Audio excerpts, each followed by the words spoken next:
I decided to go to Dallas for a consulting visit with the top Century 21 broker in the United States.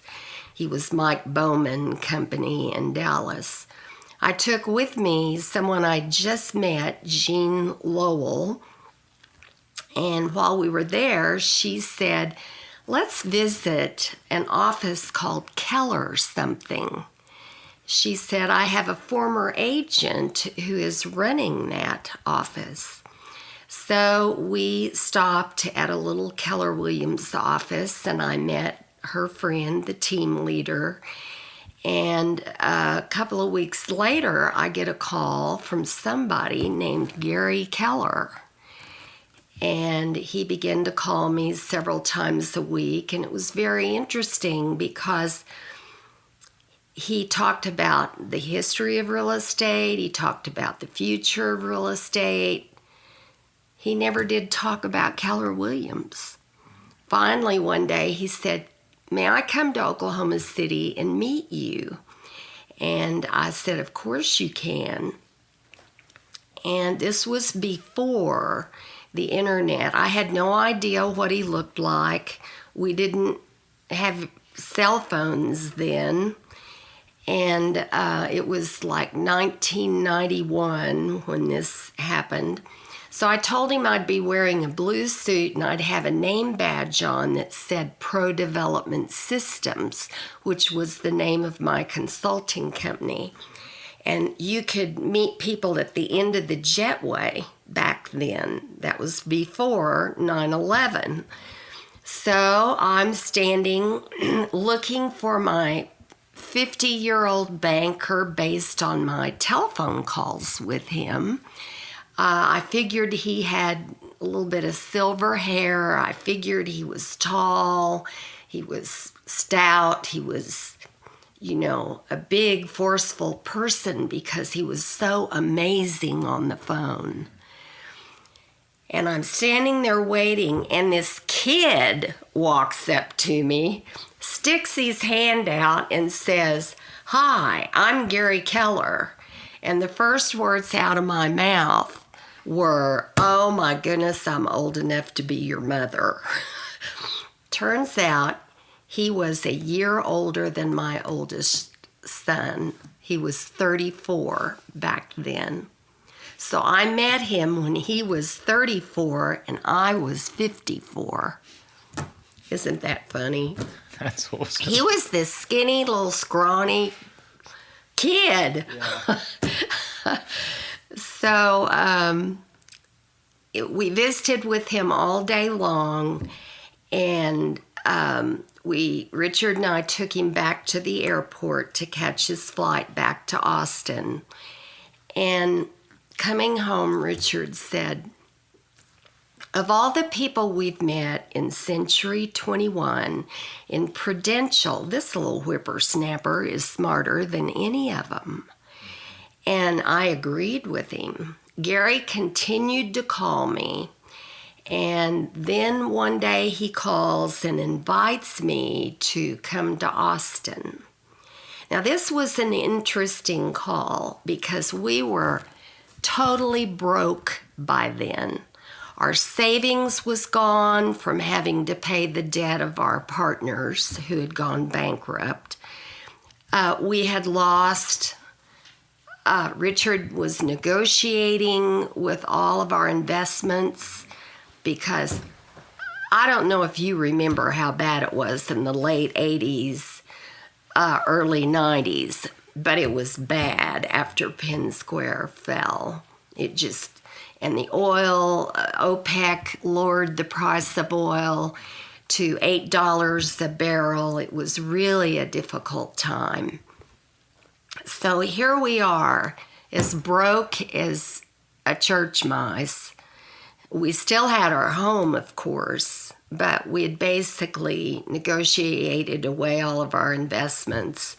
Oh, it was a tough time. And he said, I want you to come to Austin because I'm bringing in a consulting company, and I want to take my little bitty company. He only had 7 or 8 offices at the time in Texas. He said, I want to take it national. And in my head, I thought, I don't have the money to buy a plane ticket. We don't even have the money for the gasoline to get there and back in the car. I certainly don't have money for a hotel. And he kept talking about how great this meeting was going to be, and he wanted me there. And he said, will you come? And out of my mouth, I said, yes, I will be there. And I thought, how am I going to get there? So we hung up the phone, and that afternoon, a credit card, you know, back in those days, you'd get a credit card every week from somebody.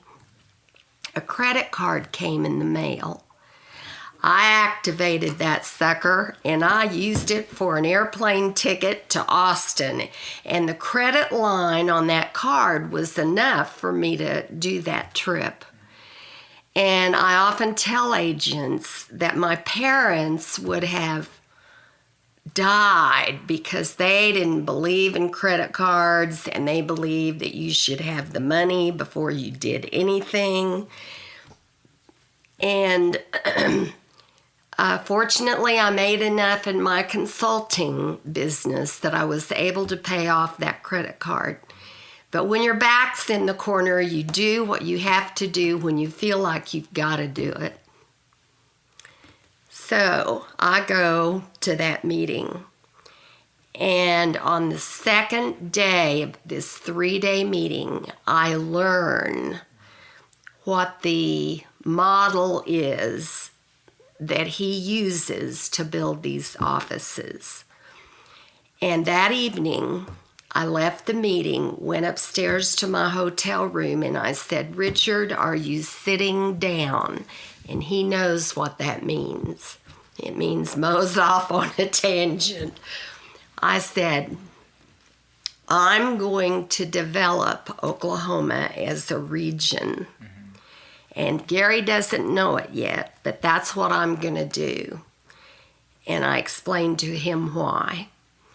And he said, what are you going to do for money, Mo? And I said, well, I don't know, but the money will show up because I was born to do this. Yeah. And the next morning, Gary came to the meeting, and I said, I don't want to talk to you anymore about a training contract. I want to go develop Oklahoma as a Keller Williams region. And he said, Mo, I don't even have a document. I haven't gotten that far. And I said, Oklahoma is a non-disclosure state, and all you have to do is to write a letter saying, I have the rights to use your systems and models. That's all you have to do. And I stuck out my hand. And finally, he shook my hand. And I said, Gary, I need to tell you something. My daddy taught me that a handshake is more precious and sacred than a contract. So we went into business together on a handshake. And it was months later when he had attorneys draw up the document. And he didn't make me pay for the region until after, of course, the document was done. And by then, I had saved up enough money from my consulting company to be able to pay him. Yeah. Wow. That's a great story.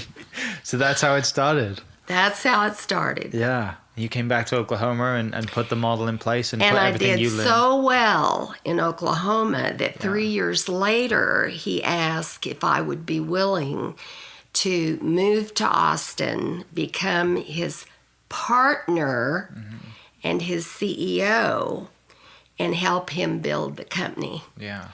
I told him how much of the company I wanted him to give me if I'm actually going to move to Austin, because we had just had our first grandchild, and that was a really difficult decision to know whether or not I should move to Austin. And Richard said, have you ever heard of an airplane? You can fly home on the weekends. So I moved to Austin, and the rest is history.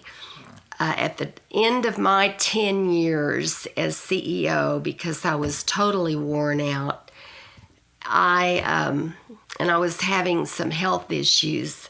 I have a pacemaker. That's my trophy. I had built the company to 50,000 associates, and we had 580 offices in the U.S., and I had opened Canada. So you off to Canada as well? Yes, Wow. I opened Canada during my 10 years. And then I set up the research department so that we could begin to research some of the foreign markets and determine whether or not we wanted to go in there. We did research for, I think it was 2 years or 3 years. Yeah. But now we have 180 some thousand agents, and we're in 49 countries. Yeah.